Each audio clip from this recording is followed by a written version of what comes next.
What if everything you were taught about money was designed to keep you poor? Not by accident, not through bad luck, but by design. Think about it. Every single piece of financial advice you've ever received, from your parents, your teachers, your government, all of it points in the same direction. Save more, spend less, be careful, be patient, be disciplined, build that safety net, stack that emergency fund. One day, it will be enough. But here is what nobody ever tells you. The people giving you that advice, they are not rich from saving money. Not one of them. And that contradiction should disturb you far more than it does. The first truth you must understand is this: saving money is not a strategy. It is a psychological trap disguised as wisdom. Here is how the trap works. You earn money. You feel good. You save a portion of it. That saved money sits in a bank account earning 3% interest while inflation quietly eats 6% of its value every year. You are not building wealth. You are watching your purchasing power slowly decay while telling yourself you are being responsible. The bank takes your savings, loans it to someone else at 12% interest, and pays you back 3%. You do the work. They collect the difference. And you thank them for it. This is not financial literacy. This is financial submission. Ask yourself something. When was the last time you heard a billionaire say the words, "I saved my way to the top"? You haven't, because that sentence has never been said. Warren Buffett didn't build Berkshire Hathaway by hoarding cash in a savings account. Elon Musk didn't build Tesla by cutting back on coffee. Every person who has ever created serious, generational wealth has done one thing that savers refuse to do. They put their money to work. They deployed capital. They took calculated risk. They understood that money sitting still is money dying slowly. The saver believes security comes from holding on. The wealthy know security comes from building something that generates more than you spend. These are not the same philosophy, they are opposites. Now, here is where it gets uncomfortable, because the second truth cuts deeper. Saving money does not just fail to make you rich, it actively rewires how you think about money in a way that keeps you stuck. Think about what saving trains your brain to do. It trains you to associate money with not spending. Every time you resist buying something, your brain gets a small reward, a feeling of discipline, a feeling of control. Over time, your entire relationship with money becomes built around restriction, around saying no, around fear. And fear-based thinking never builds anything. The person obsessed with saving starts to see every opportunity as a threat. What if I lose money? What if this investment fails? What if I need that cash later?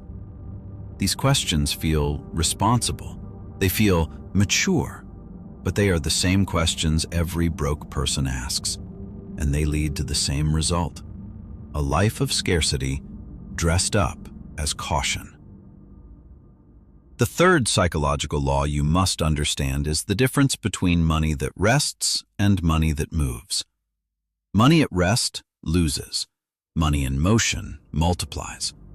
This is not motivational language. This is how capital has worked for hundreds of years. The entire structure of the modern economy is built on this principle. Banks know it, governments know it, investment firms know it. They have all organized their behavior around deploying money, not storing it.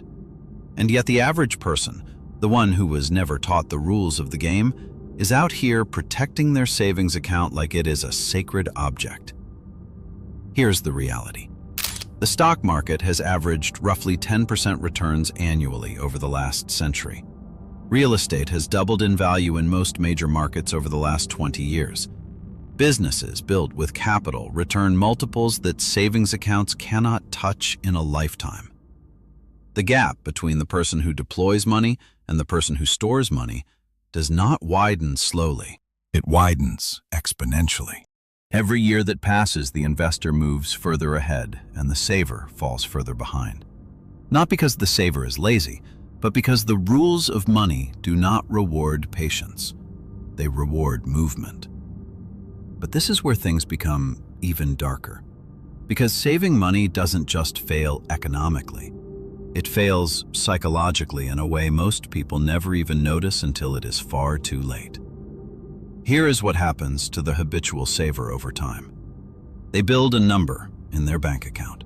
That number becomes their identity, their safety, their entire sense of control over an uncertain world. And because that number is so emotionally important to them, because their peace of mind lives inside it, they become completely paralyzed when an opportunity arrives. A business idea, a real estate deal, a high-conviction investment. The opportunity is right there, but the saver cannot move. Not because the math doesn't work, but because to take the opportunity means risking the number. And risking the number means risking their identity, their safety, their sense of control. The money was supposed to give them freedom, but instead, the money owns them. This is the cruelest part of the savings trap. It makes you feel safe while quietly making you a prisoner of your own caution. The fourth truth is one that the financial industry desperately does not want you to know. Inflation is not an accident. It is a feature. The entire modern monetary system is structured around mild, steady inflation. Governments and central banks target it deliberately, and the specific reason they do this is because inflation punishes savers and rewards borrowers. It rewards people who deploy capital and punishes people who sit on it. This is policy. This is intention. If you are saving money in a low-interest account while inflation runs above it, you are not being rewarded for your discipline. You are being slowly taxed for your inaction. Every year, you work the same. You save the same, and you quietly become worth less. The person who borrows money at 5% to buy an asset returning 12% is winning the inflation game. The person saving at 3% while inflation runs at 6% is losing it. These are not opinions. These are the actual mechanics of how money moves through the economy, and they were designed this way long before you arrived. Now understand this. I am not telling you to spend recklessly. I am not saying discipline is worthless. The lesson is far more precise than that. The problem is not having money set aside. The problem is believing that the act of saving is itself the strategy. There is a version of financial behavior that protects you without imprisoning you. It looks like this. You keep 3 to 6 months of expenses liquid. You protect yourself from genuine emergencies. And then every dollar beyond that, every single one, is deployed into assets that produce income, into businesses that compound, into ownership that builds over time. The goal is not to have a big number sitting still. The goal is to build a system where money produces more money without requiring your constant labor. That is what the wealthy actually do. They build systems. They acquire assets.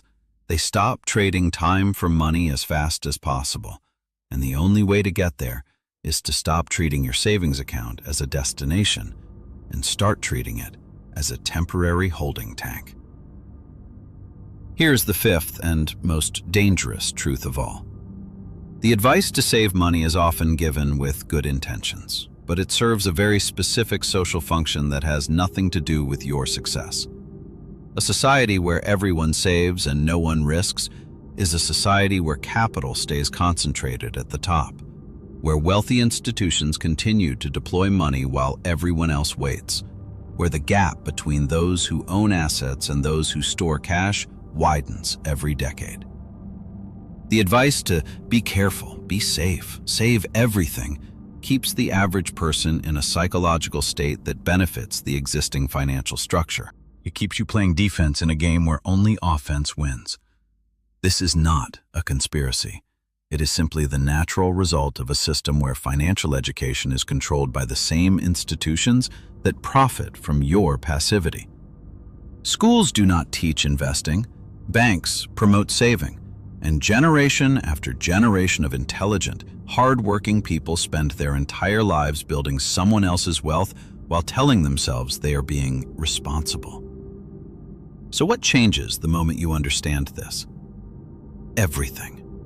You stop seeing your paycheck as something to protect and start seeing it as ammunition. You stop asking, how do I spend less? And start asking, where does this money work harder than I do? You stop chasing security through accumulation and start building security through ownership. The saver asks, what if I lose it? The investor asks, what does it cost me to not use this? These are not the same question. The first comes from fear.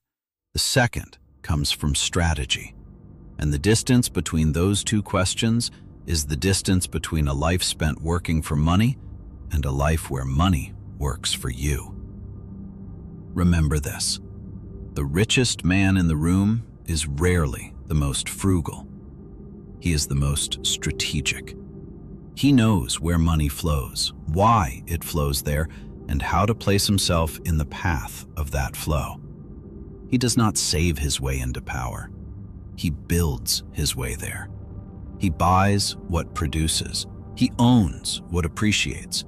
He holds cash only long enough to deploy it into something better. And once you see money this way, not as something to hold, but as something to direct, your entire financial life begins to operate on a completely different level. Once you accept these truths, something in you shifts. You stop measuring wealth by how much you've saved. You start measuring it by how much your money earns while you sleep. You stop being afraid of risk and start being afraid of standing still. You stop waiting until you have enough to start, because you finally understand that waiting is the most expensive decision you will ever make.